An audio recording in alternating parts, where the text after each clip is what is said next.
let me start really quick again. Again, last year, I started this with a big speech about goals and visions for Eurofurence. And I went to myself and thought about what are the new challenges beyond the goals and visions that we set last year. And one of the biggest challenges that we have is that our organization is constantly growing, and that we have over 60 team leads now. We have an extra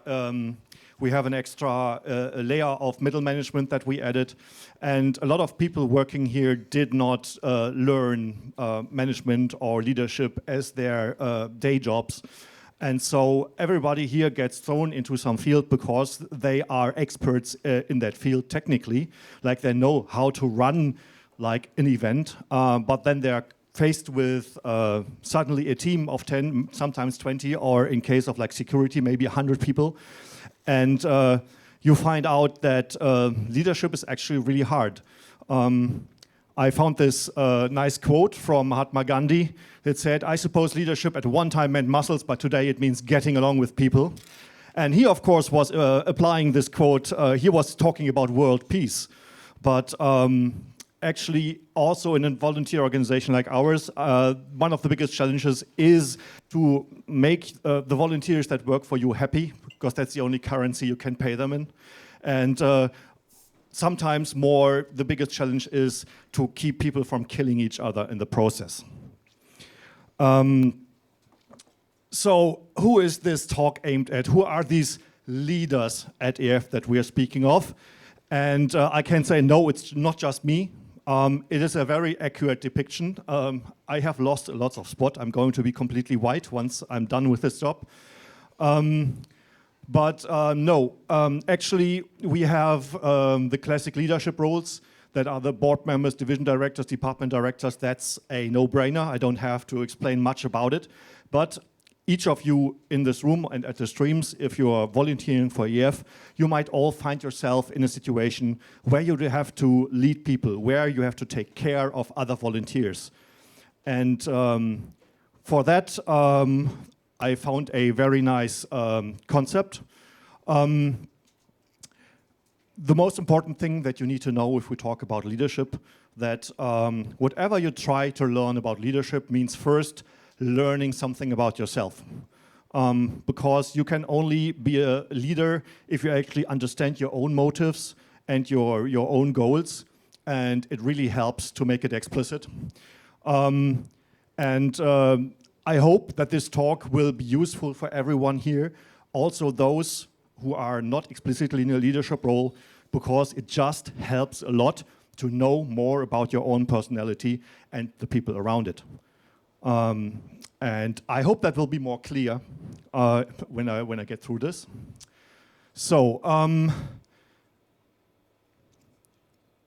here we go. So there's a very nice concept about the 4 basic leadership roles that you might have. And depending on your position in EF and your tasks, you might find yourself in one of these roles, or maybe in all of them, or to different degrees. The first main role that leaders have is, well, actually the literal leader role. The leader is the one who represents a group, who speaks for the group. He is also a role model to some degree at least, and he is the person who gives purpose to the group. He is the guy who says what to do and why we want to do it. And he is also the one who has the motivator hat on it. He is the guy who has to keep everyone else involved. Then the second leadership role is the manager role. And it's quite important to understand that manager and leader are not 100% the same thing. You can be a manager and not be a leader at all. If Löwy does the bank role, he is definitely having a manager role, but he's not actually working with other people.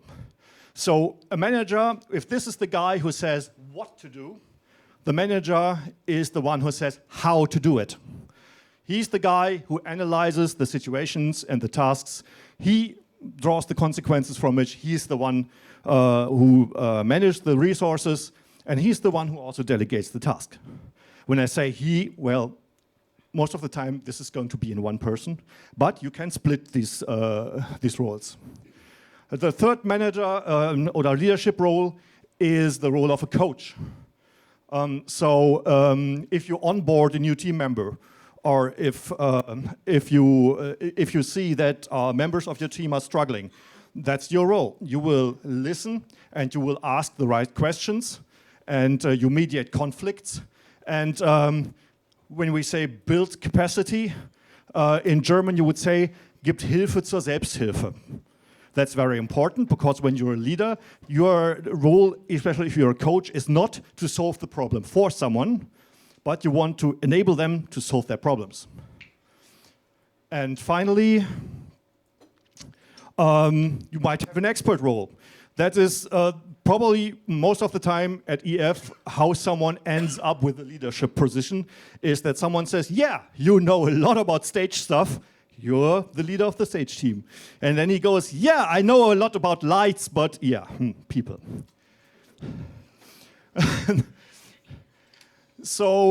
And as I said, it's super important that you ask yourself the questions and self-reflect about these 4 leadership roles that you might have. Throughout this entire talk, I am going to give you a very basic idea what I find important about leadership at EF. But it will be up to you to take these things that I very simplify for you and then actually look into them after. I hope that I can make you curious about these things, and also hand out the slides afterwards. And go ahead, Google this stuff. There's a lot of information out there. You can also come to me and ask me. And this is just a very small step at the beginning.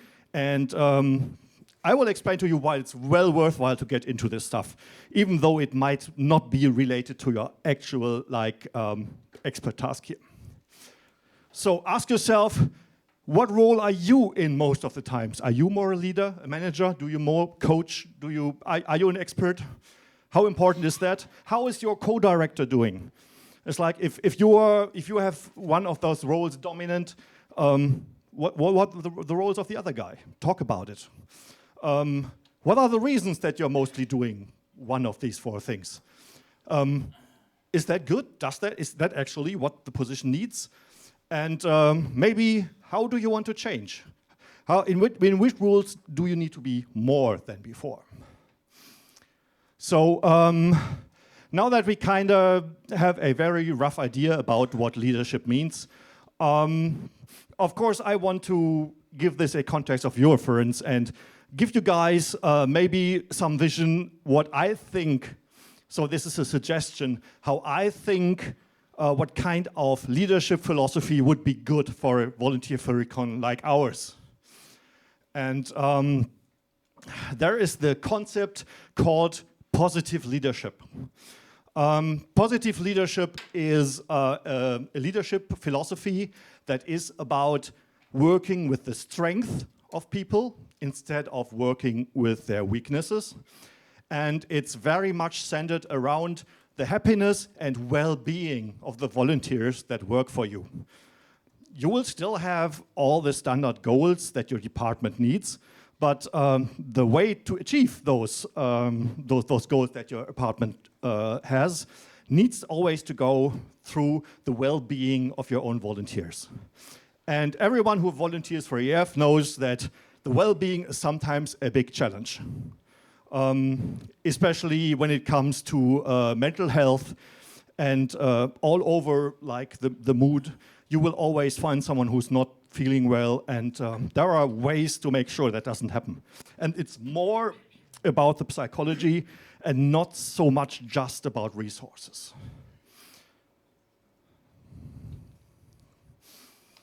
So, understanding happiness and well-being. So there is also this positive leadership approach is to a large degree based on something that is called positive psychology.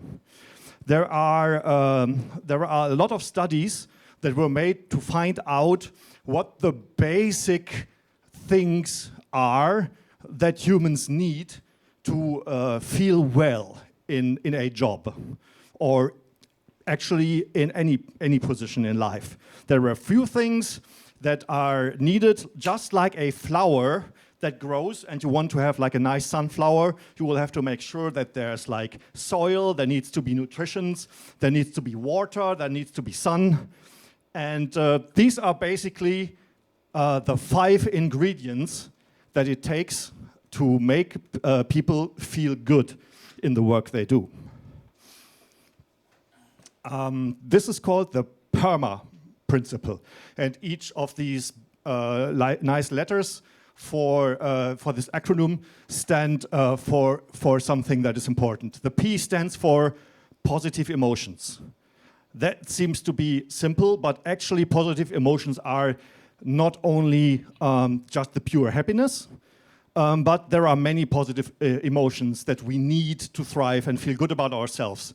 We need, of course, pleasure. Pleasure is like that is like the fulfillment of our basic needs, like eating, drinking, having hot sex in fursuits, whatever. Enjoyment, that means we need to take pleasure in what we do. And other things like self-confidence, gratitude, appreciation, big topic among volunteers, and other emotions. And the key to that is to cultivate them whenever we can. It helps to actually have little rituals. Sit together, maybe when you have regular meetings, sit together and said, not what is late. We always start with what's late, what didn't we do. Take the positive approach and tell people, what have you achieved? And just little things like that can make a big difference. The next thing that is super important is engagement. Engagement in this context means work that you can engross in, work that you get absorbed in. We also know this as getting into the flow. If you have work that is just a little bit challenging, but not too challenging, and it is something that you know how to do, and that makes you feel good, you get into the flow, and that's the state. If you were in that, you will do amazing things that you could never do if you're just working. The next thing, the R, that stands for relationships. We are all pretty social animals, so it's super important that you talk to your team. And not on Telegram, it's important to actually talk to your team, meet up with them. And it also means you need to be interested at least a little bit in the people that are there. I know that for many it's easy because you formed teams with friends, so the relationship is already there. But it's very important to realize that also if you onboard new people, you have to make sure that they get into relationships with the other team members, just apart from the pure function they have. You can also talk about private things, do activities with them that everybody enjoys. Eventually, also do trainings together. Spend time with your team members. The M stands for meaning.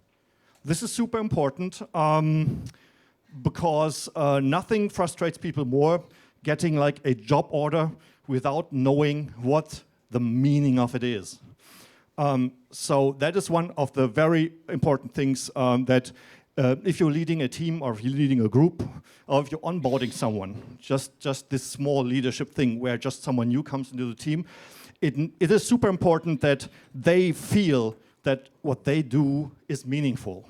In the private space, we would say, if you have a pet or a child or a family member that you deeply care about, and you know they depend on you, and having this meaning in your life is super important for you to be happy. If you're just doing something and you don't know why, which sadly is in a lot of day jobs that we do, people don't care about that. They just tell you, here's the 10 to-do points. Just go through it, and they never explain you what the actual outcome is to be. So meaning is super important. And finally, we have accomplishment. That is, we need something that we can be proud of, something that we have achieved, especially in the context of work. If you just keep doing things and never get to see the final thing that happens, this is super frustrating. So it's important that you not only keep your eyes on the final product, but often it is that a lot of your team members do a little thing that contribute to the big product. And it's super important that you acknowledge these milestones, you know? As I said, just give people a feeling of accomplishment by actually talking about what they have achieved. Also, if you're doing a project plan or so, make sure there are milestones, not just because you can put a date on them. That's how we know milestones from our day jobs. It's often like something that has a date on it, and they put it there to put you under pressure. But think of it in the way that also these milestones are all accomplishments, and you can appreciate and sometimes even celebrate those milestones being achieved. And it is something that you need to actively do in your team, because people will not automatically feel the accomplishment. This is something that is also a bit of a social thing. You don't have to publish something like on topic Telegram goes, I congratulate my team for refilling the toilet paper rolls or something like that. But important that you do it within the work of your team, because otherwise people feel like, I've done my thing, now what? And it can be many months before you actually get a possible reward for this when you plan something ahead like EF. So the PERMA principle, it is something that you will find a lot of infrastructure, information about also on the net. This is a principle that turns up in very different contexts, in work contexts, but also in care contexts, in childcare. These are the 5 basic things that people need to flourish, and if you manage to provide them with these 5 things, that means they're no longer just working, maybe because they have to, but this will allow that people actually go beyond that and have fun doing what they want, and they're not just doing something, they will do awesome stuff if you have these things fulfilled. We also need to talk about strengths and weaknesses. And as I said before, positive leadership is also about how you think of your volunteers. Volunteers all have good how should I say? We try to see this from the perspective that there's not something good and something bad about every person, but we want to have an approach where we say every person has different strengths. And first of all, what do I mean with strength and weakness? In this abstract sense, I'm not talking about something concrete like his strength is painting, but let's take it a little bit more abstract so that we can apply it to everything. So a weakness is, well, you do not enjoy this task. It's and you struggle to do it. It's like super frustrating, and okay, yeah, and you can try to learn it maybe, but it's no fun. It's a struggle. Then you can reach a certain competence if you train your weaknesses, and yeah, like this guy here. Yeah, you become competent of carrying your cubs like possums do, but is it a strength? No, you're not really enjoying it. You can do it, it's okay. This is often the state that we spend our regular work with in this thing. But then there's also the strength. This is when you know that your tasks are flowing easily. It is something that makes you feel good just by doing it. And this is also what we sometimes call a talent, but there's a lot of stuff that goes into it that is not just a talent or a skill. We'll get into that in a moment. So you have a team of guys, and you're supposed, let's say you are in the department of climbing trees, and these are the volunteers that showed up for the task. You say, yeah, see, this is totally fair. We all have one job, and that is climb on this tree. do you see what the problem with that approach is? So yeah, there's every little animal, and they surely have like totally different chances of climbing that tree. So what do you do? There's this thing where in classic leadership, you are often told that you look at the people in your team or in your department at work, and you find out what their weaknesses are, and you say, okay, yeah, that's a deficit. And we need to work on the deficits so that everybody can become good. And this is the classic leadership approach, and that is super frustrating. And also, there is scientific research that suggests that it doesn't actually work. Then there's the positive leadership, the strength-oriented leadership, and that means we look at what people can do, and then we expand on those talents and stuff that they can do. And maybe we try to, delegate them different kinds of tasks that fit the stuff that they do well. There is a quite famous study. I think that was in the 50s already.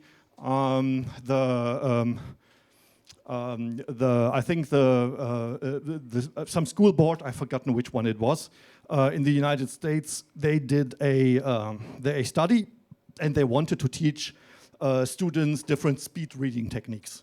And they were comparing different methods, how you could teach people to read faster. And it turned out that all kind of training techniques were equally effective. But what they found out is that the kind of strength that their students have and how they train makes a big difference. So they divided in one of their analysis, they divided all the students into two groups. They had one group that, sorry. Okay, so they had one group with below average reading skills, and they had a second group with above average reading skills. And this is the relative, this is the average number of words they were able to read and comprehend. And they also looked at how these two groups responded to the same kind of training. So those people in the below average group were able to, not quite double, like take their reading skills from 90 words per second to 150 words per second after intensive training of speed reading techniques. Now the question is, what do you think did the people do who already had good reading skills? What would you expect? Give me some guesses how many words per minute they were able to read after that. 1,000? 500, 360? 2,900. So this is the perfect example why training people's strength will give you an order or more than an order of magnitude better results than trying to just work on people's deficits. So yeah, if you're a team and you require people with great reading skills, take those people for whom learning is easy, because these people already, you could probably get these people to no longer like be a hindrance for your work. That's remember the competence thing?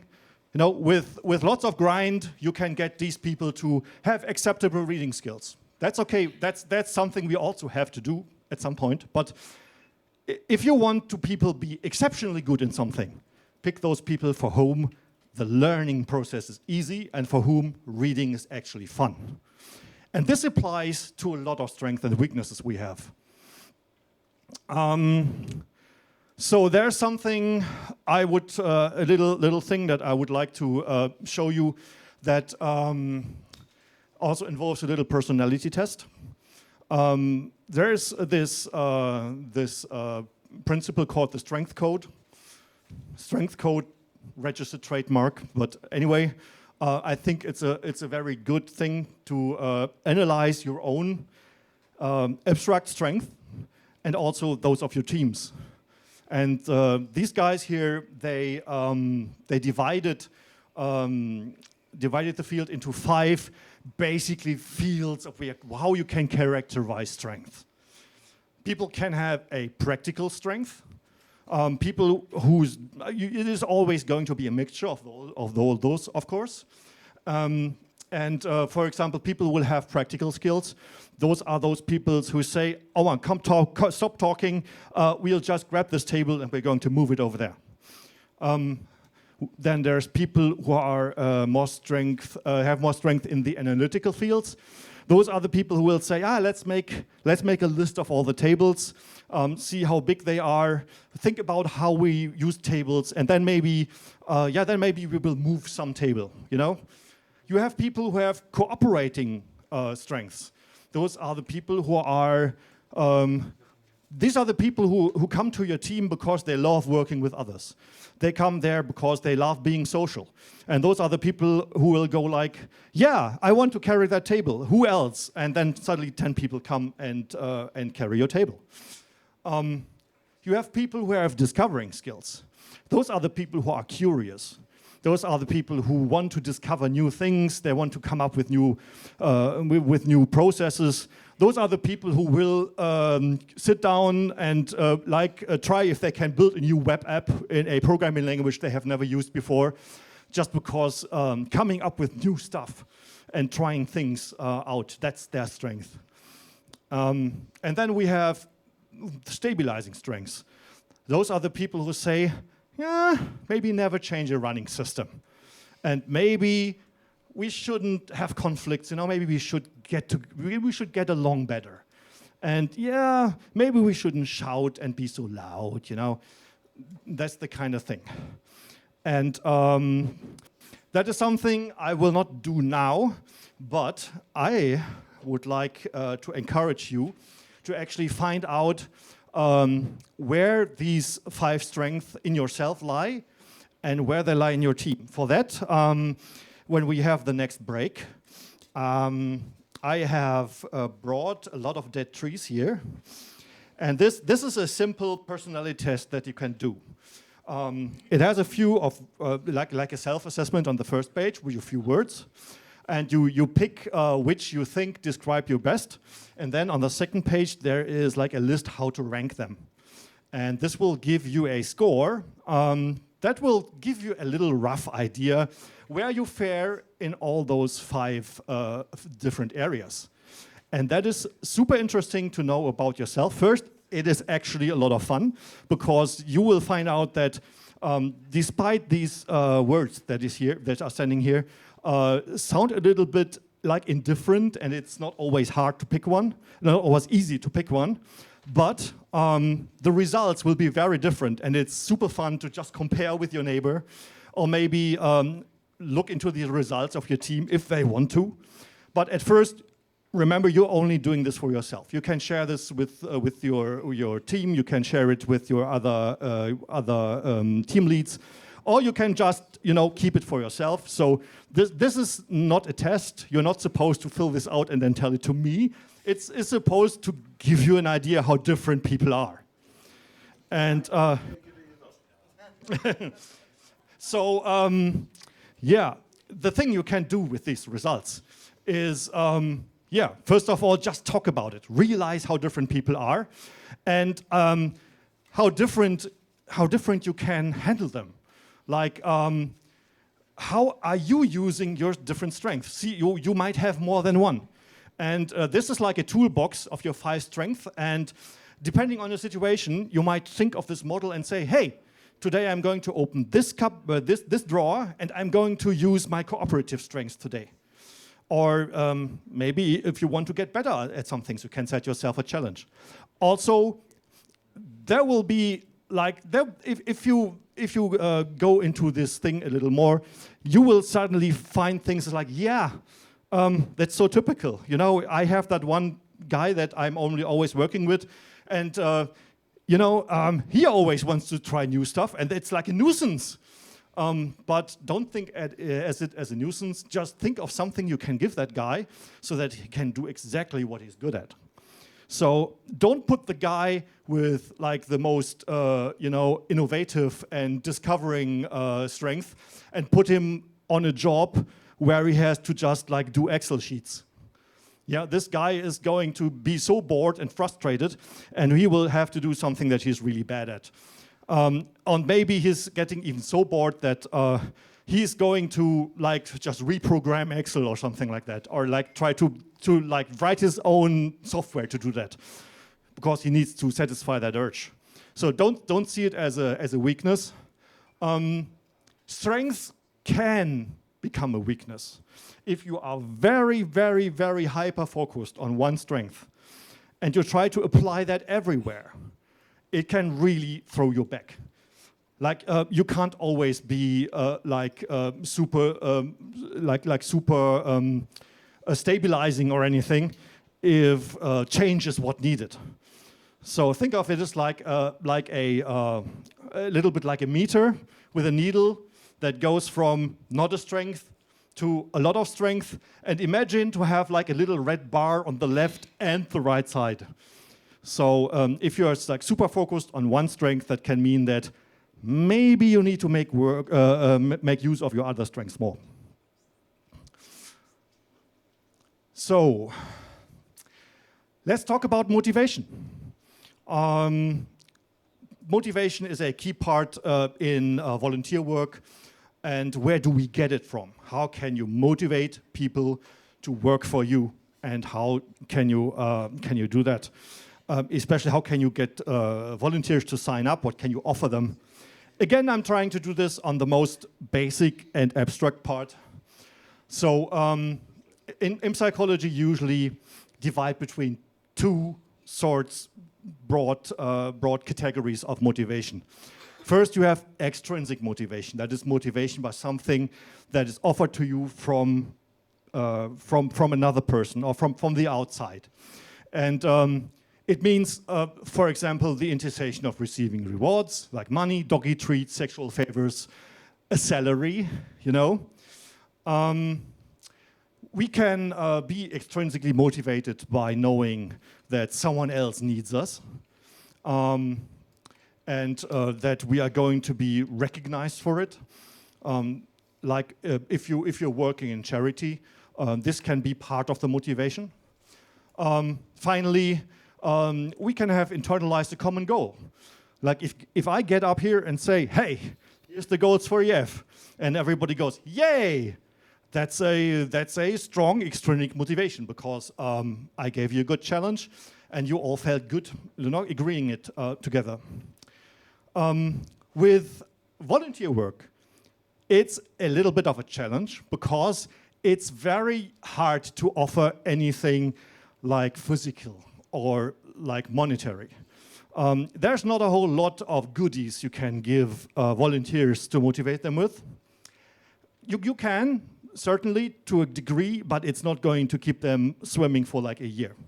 Even in a standard workplace environment, if you give someone a raise, yes, if you give them more money to make them more motivated, I think current research suggests that this will have an effect for at most 3 months, and then it will just become normal. You factor it into your daily gains and losses, and it doesn't really motivate you anymore. So what is there that we can get people more permanently motivated? And that's where we get I will just skip this really fast because we are slow on time. You can show appreciation, you can invest time, you can give people possibilities to develop themselves, you can give them small incentives, what I mentioned. In the right moment, a cup of coffee can be very motivating. And one of the external things is that you can give people trust and give them responsibility. And then there's intrinsic motivation. Intrinsic motivation is the stuff that our brain is wired to be motivated by. And intrinsically motivated is something we recognize instinctively. If we are doing something and just the process itself is motivating. Yeah, that means we're doing something that we are wired to do. We are in our element, and that's something we need to make sure that it ties in with the strengths and weaknesses that I told you before. Then, our internal values and motives drive our actions. We might have an internal value. You know, values are about how we approach things in life, and we might have an internal value that says supporting furries is a good cause, and that motivates me because that's something I believe in. Or there might be motives that I'm going to talk about next. Or we are motivated by the feedback of people we respect and care about.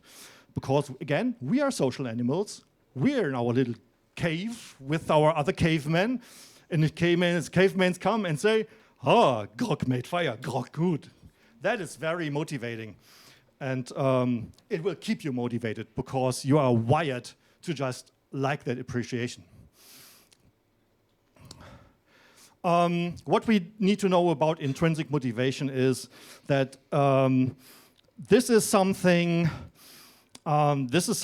that that is not a choice. There is this very, very well-known study where they made functional MRI images of the brain, so they could observe how different regions of the brain get activated when given certain tasks and challenges. And what they did is they made a brand comparison between Pepsi and Coca-Cola, and they made two tests.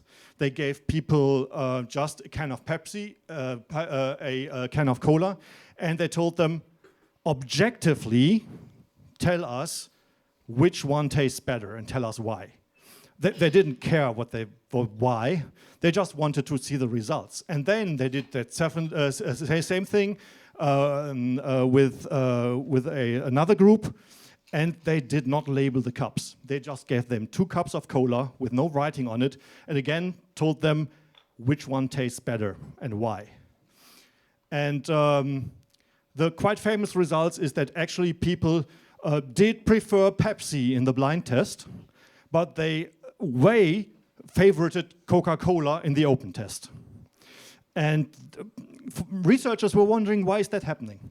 And they had a look into the functional MRI imaging, and they found out if people did not have any previous experience, they were making the decision based on reasoning. So they had the frontal cortex activated, which is like the main center where all rational or more or less rational decision making is being made.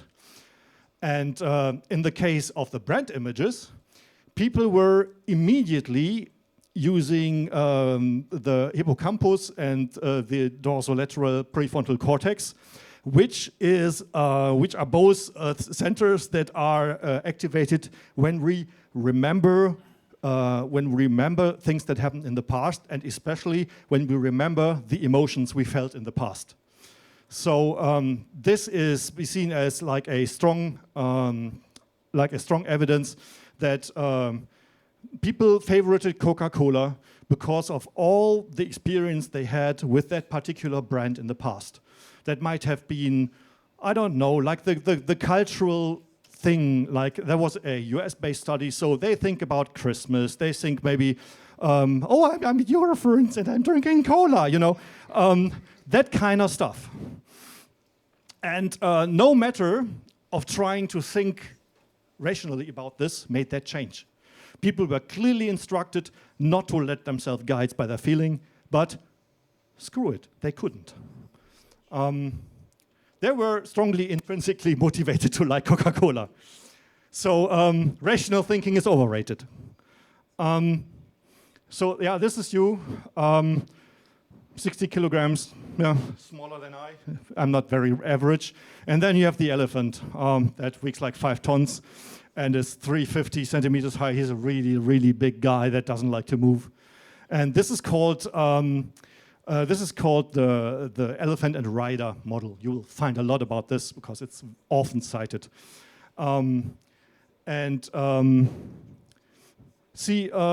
are two things. So this is what we wish for. You know, we want to ride the elephant. We want to be the rational thinker on top of our emotions, and we want our emotions to be like equal. We want our emotions to be like an equal part in our decision making. That is sometimes auch called like emotional intelligence. But what we really get is more like this. It's like we have no control over this. No matter what you try, you will always be dominated by your feelings. And you will remember those feelings. And this is extremely important because these feelings will later also be part of intrinsic motivations. They will become part of your internalized knowledge and feelings. And so that positive emotions, that P at the beginning of PERMA, is perhaps the most important thing. If you're getting new people in your team, you have to give them a good experience from the first day, because that first day will be that first day when they come into your team and get to know what you do. Yeah, they will be in this state because they have nothing to remember yet. But once they have like a good experience or a bad experience, this gets imprinted into their memory, and you will have a super hard time motivating them ever again. This goes for all good and bad experiences to some degree, obviously, but keep this in mind. There is not really a way to rationalize away feelings. So there are several models how you can modelize how people are motivated. So on a abstract basis. So what are like the intrinsic, like from birth, things that motivate human behavior? And there are some models that will give you 3 basic motives. There will be some that give you 10.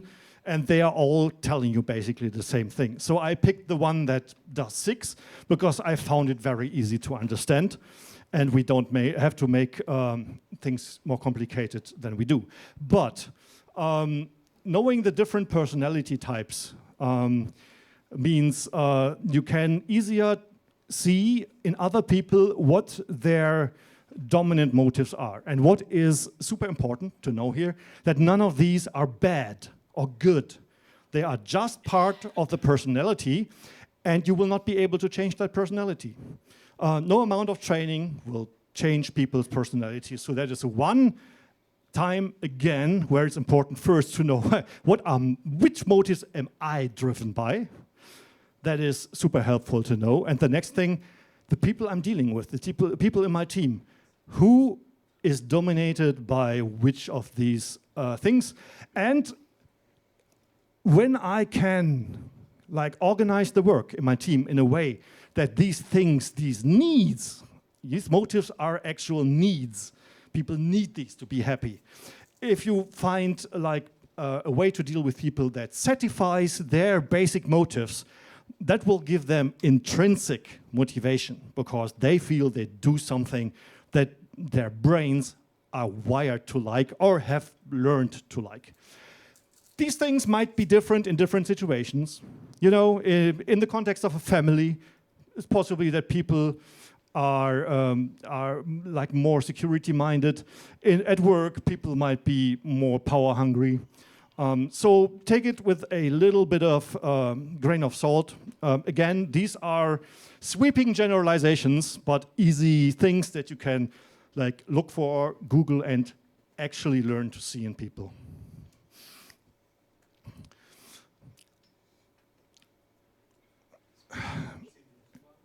Okay, so yeah, the first basic motive is security.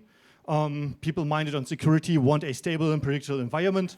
They value details and want time to plan and work calmly, and they don't really like taking risks. Then the next basic need is affiliation. by the way, these categories correlate to the earlier strength model. There's extra research on that if you want to look that up.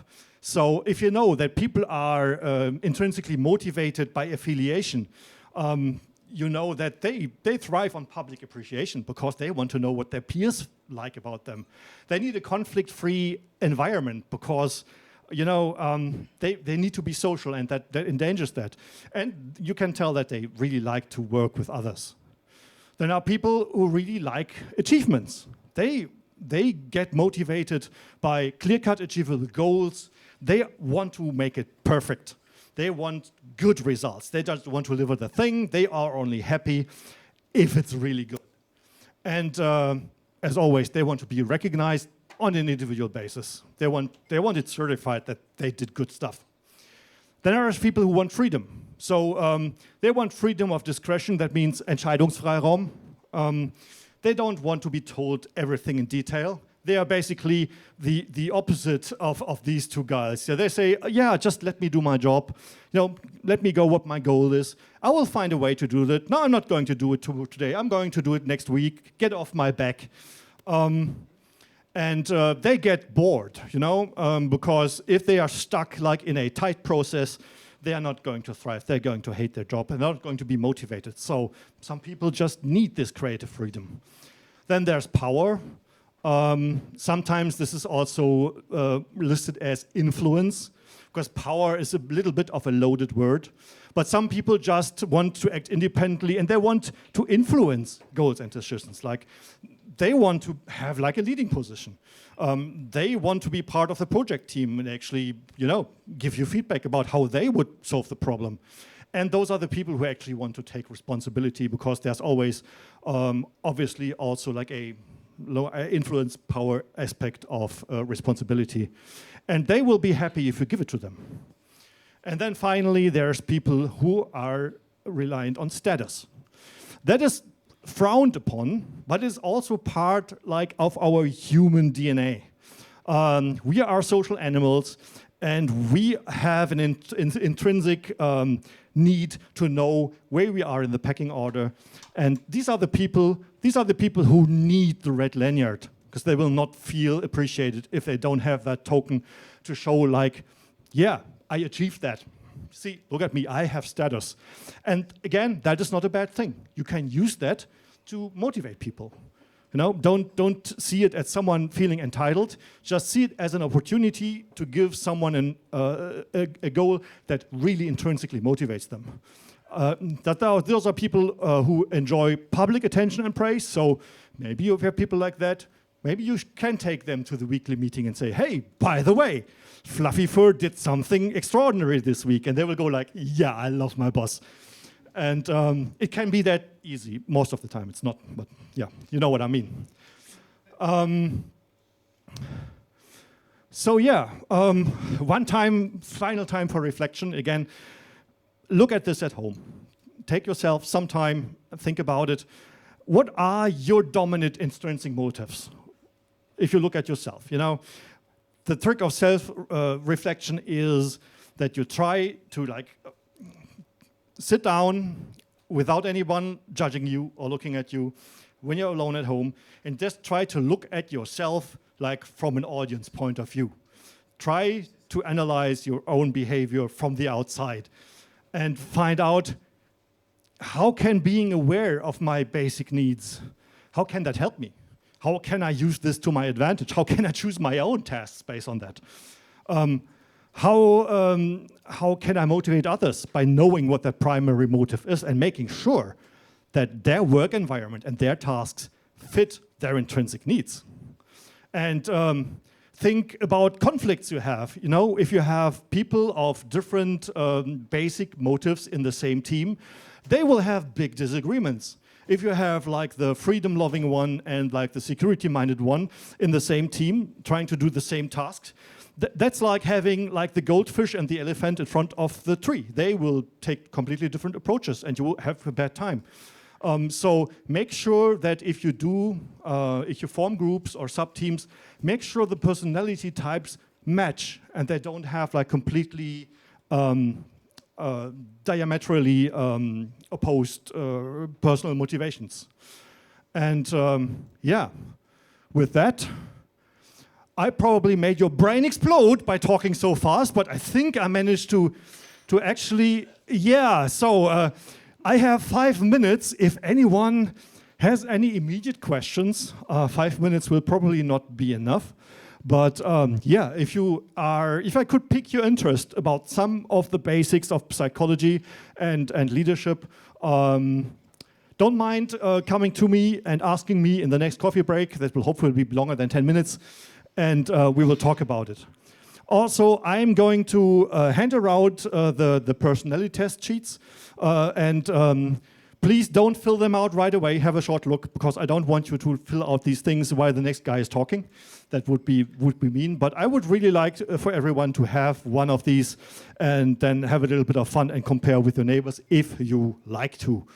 So I have a German version of this, and I try to translate this into English. So the English ones are a little bit further on the back of the stack.